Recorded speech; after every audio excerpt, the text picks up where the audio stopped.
Structure class 42 আজ আমরা শিখব তিনটি ইম্পর্টেন্ট স্পোকেন ইংলিশ স্ট্রাকচার নিয়ে। তো চলো শুরু করা যাক আজকের ভিডিও। স্ট্রাকচার 1, কাকে বলে তুমি ওখানে গিয়েছিলে? কাকে বলে তুমি এখানে এসেছো? কাকে বলে তুমি আমার ফোনটা ব্যবহার করছো? এই ধরনের সেন্টেন্স আমরা ডেলি ইউজ করি। এই সেন্টেন্সগুলির কমন কথা হচ্ছে কাকে বলে কেউ এটা করেছে। এই যে কাকে বলে বা কার পারমিশন নিয়ে, এটার ইংরেজি হচ্ছে by asking whom. By asking whom. এক্ষেত্রে সেন্টেন্স স্ট্রাকচার হবে by asking whom plus sentence, অর্থাৎ এসভিও প্যাটার্নে। এবার আমরা এই স্ট্রাকচার ব্যবহার করে বাক্যগুলির ইংরেজি অনুবাদ করব। কাকে বলে তুমি ওখানে গিয়েছিলে? By asking whom did you go there. By asking whom did you go there. কাকে বলে তুমি এখানে এসেছো? By asking whom did you come here. By asking whom did you come here. কাকে বলে তুমি আমার ফোনটা ব্যবহার করছো? By asking whom are you using my phone. এখানে ব্যবহার করছো প্রেজেন্ট কন্টিনিউয়াস টেন্সে আছে, তাই are you using my phone হয়েছে। কাকে বলে তুমি ওর সাথে কথা বলছো?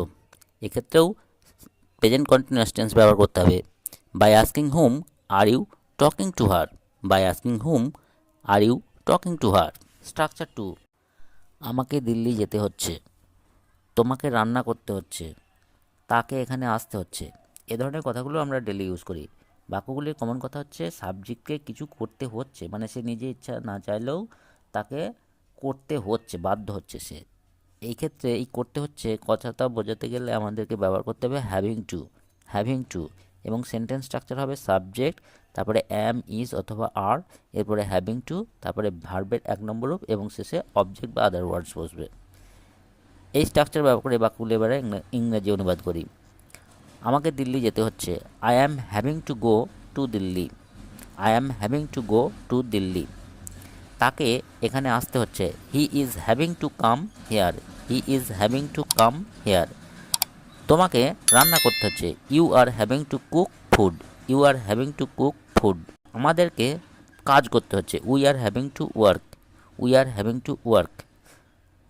তাদেরকে দৌড়াতে হচ্ছে, মানে তাদেরকে পালাতে হচ্ছে। They are having to run. Structure 3, পরিশ্রম করতে অভ্যস্ত হও, মানে পরিশ্রম করার অভ্যাস তৈরি করো। টাকা জমানোর অভ্যাস তৈরি করো। স্বাস্থ্যকর খাবার খাওয়া অভ্যাস তৈরি করো। এ ধরনের বাক্যগুলো আমরা ডেলি ইউজ করি। বাক্যগুলির কমন বিষয় হচ্ছে কোনো কিছু করার অভ্যাস তৈরি করা বা অভ্যস্ত হওয়া, মানে আগে যে কাজটা করতে হতো না এখন সেই কাজটা নিয়মিত করতে হবে, এরকম একটা ইঙ্গিত আছে। এই যে পরিশ্রম করতে বা কোনো কাজ করতে অভ্যস্ত হওয়া, এর ইংরেজি হচ্ছে get into the habit of. Get into the habit of. বাক্যের স্ট্রাকচার হবে get into the habit of plus verb plus ING এবং এর সঙ্গে অবজেক্ট অথবা আদার ওয়ার্ডস বসবে। এবার এই স্ট্রাকচার ব্যবহার করে আমরা বাক্যগুলির ইংরেজি অনুবাদ করি। পরিশ্রম করার অভ্যাস তৈরি করো। Gate into the habit of working hard.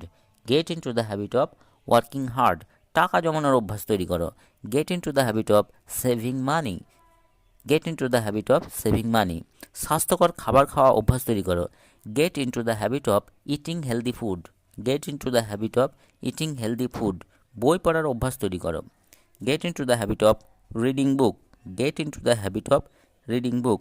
ভোরবেলায় ওঠার অভ্যাস তৈরি করো। Gate into the habit of getting early in the morning. Gate into the habit of getting early in the morning.